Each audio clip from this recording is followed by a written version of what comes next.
Hi everybody, this is Methlopoda here, and today is the start of Godzilla-Thon, in which I will review all the Godzilla movies in the franchise in order, starting from the first one all the way till the supposedly last one. Why am I doing this for? If you're asking that, well, last video was actually my 100th video, and to celebrate my 100th video celebration, I'm going to review all the Godzilla movies. So yeah, and this first one I'm going to review is Godzilla, King of the Monsters, or as the original called is Gojira. And this one was I will actually review the Godzilla King of the Monsters, because I haven't seen the original one. But anyways, now on the topic. So first of all, in Godzilla King of the Monsters, we see one of the main characters called Steve Martin, or as his real name is, Raymond Burr. So yeah, he's an American actor. But anyway, Steve Martin comes from the, I believe it's called United World News, I believe. Yeah, I believe it's called, because like in the first 4 minutes of the movie, he actually narrates. And then later, he doesn't narrate at all. But anyways, he's talking that he comes from the United World Nation.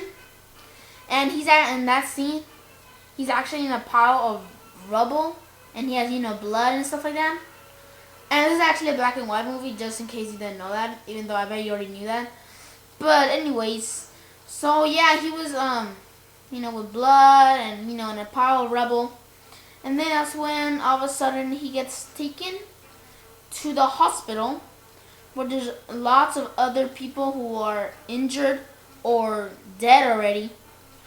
And he's placed somewhere, and I believe and then we get introduced with another character called Emiko, I believe it's called. I think it's called Emiko. Yeah, I think it's Emiko. She checks on who's on the people who are there, like on the hospital, like if they're injured or if they're dead and stuff like that. And she was actually talking to Steve Martin, and then that's when we get we go into what happened in the beginning, like what made this all happen. So first of all, we get this part with Steve Martin is on a airplane, and is going to Tokyo to visit one of his like partners called because he's actually like a news reporter or a scientist or something, and he went to Tokyo to visit Dr. Serizawa on Tokyo. And he's on this airplane cruise, just normal. And then that's when like on the ocean, while he's on the airplane on the ocean, there's this people on the boats. I don't know what they're doing. Maybe they're just cruising, just like that. And then all of a sudden, a big, giant, blinding light out of nowhere comes out. And, they're like all afraid of it. And then that's when all of a sudden fire on the sea comes out and burns the ship into smithereens. I mean, not smithereens, but, it's just burned up. And all the people there are dead. There's no survivors. And then, many other boats have passed through there, and they end up the same. They get obliterated or into smithereens, and, there's no survivors. And then that's when, Steve Martin arrives to Tokyo, and then that's when there's this guy that's like interviewing him or something, and saying if he saw anything while he was in the plane. And Steve Martin said that he didn't. And also Steve Martin as well said that, why are you asking me this and stuff like that. And the man that was interviewing him or whatever, he said because there were some sailors that were I mean, there's like lots of boats that passed through there, and they were all killed. So they went to investigate. They went with, I believe his name is Dr. Ogata, I believe. I forgot what his name is. I'm always confused with both two names. I believe one of them is Dr. Ogata, and I believe it's called Dr. Ogata, but he's like a paleontologist or something. And he suspects, well, more like there's an island that's close to there that's called Oto Islands. So they decided, Steve Martin and Ogata decided to, go over there to Oto Islands to see, if there's any sightings or, just stuff like that. And, they got there, and then, they actually stayed the night there. And the natives in Oto Island actually had this legend that's called Godzilla. Pretty familiar name. And that, he's a legend and that he's a big giant monster. But then, that's when, they stayed the night there. And then that's when all of a sudden, they hear Godzilla's roar. And everybody is like, oh my god, running for their life. And they go on top of this, mountain or something. And then that's when all of a sudden Godzilla comes out of the mountain. And then, roars. A very loud roar. And everybody's freaking out. They're, running down. Everybody's falling down or whatever. People are, trying to escape from Godzilla. And then that's when all of a sudden Godzilla was not seen. So then that's when everybody climbed up the mountain again to check what happened. And they saw big, ginormous footprints. And then that's when, Ogata and Steve Martin went down again for the check on the footprints. And they actually found dead trilobites. Or trilobites. And this is actually a very interesting discovery because the trilobites were actually supposedly died off or got extinct about around 200 million, more like 300 million years ago. And they actually found one that's alive. And then, it's a pretty interesting discovery, which means, there's still prehistoric creatures out there. And then that's when they found high levels of radiation on the footprints. So, they went, I believe they went back to Tokyo. And then, they analyzed all the stuff. And Dr. Ogata, he hypothesized that Godzilla was actually a dinosaur that lived millions of years ago in the dinosaur era. I believe he said the Jurassic period of the dinosaur era. And that the high levels of radiation were actually, they actually found some little elements that came from the H-bomb. So he theorized that Godzilla was a dinosaur that, survived the asteroid and, other cataclysmic events.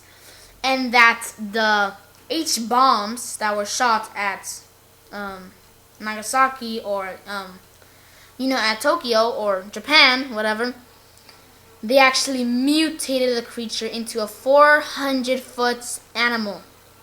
So, yeah, everybody was, contrary on that. And then that's when Emiko went to check on Dr. Serizawa. And he actually showed her an experiment which he called the oxygen destroyer, which is very famous right now. He experimented that with some fish in a tank, and actually the fish turned into skeletons. They turned into bone. So Emiko got freaked out and was starting to cry, weirdly, I guess. And so and then Dr. Serizawa told Emiko to never tell this to anybody because it's supposed to be kept as a secret. And I guess she broke her promise and told somebody about it. And then that's when they talked to Dr. Serizawa to tell them that that the oxygen destroyer should be, told to everybody before they can kill Godzilla with the oxygen destroyer. Oh, and also, while all this, Godzilla's wreaking havoc and everybody's getting killed. Yeah, pretty unfortunate. But while all this, there was this little area, like Godzilla was attacking everywhere, but there was this little area in the heart of Tokyo. I mean, the heart of Japan, which was Tokyo.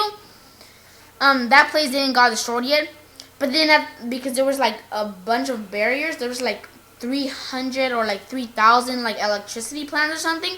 But Godzilla destroyed them all and then was attacking Tokyo, the heart of Japan.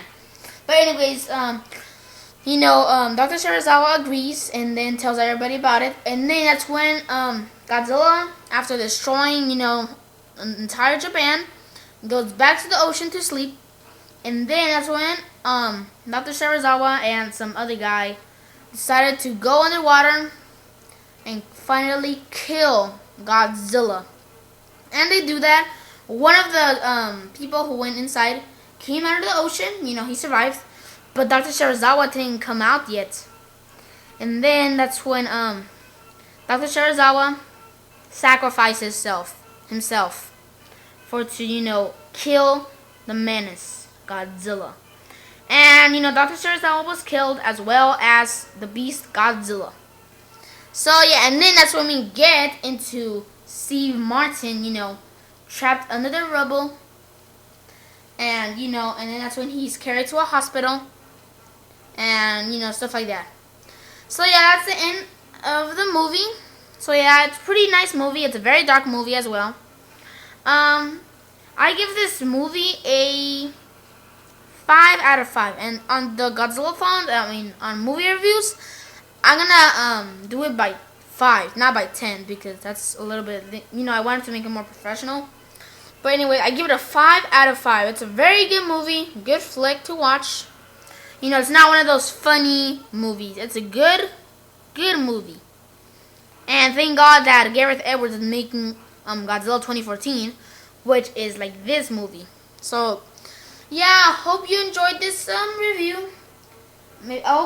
I'm planning to put 2 more videos today, or 1 more video today, about some interesting Godzilla 2014 news. But so yeah, hope you enjoyed it. As I said, remember to subscribe, like, and comment. And on the next one, we're gonna review Godzilla Raids Again. And no, it's not gonna be Gigantic the Fire Monster. It's gonna be Godzilla Raids Again. Or it could actually be Gigantic the Fire Monster. I'm not sure which one I'm gonna see. But yeah, that's the next one. So anyways, this is Methlopoda, signing out.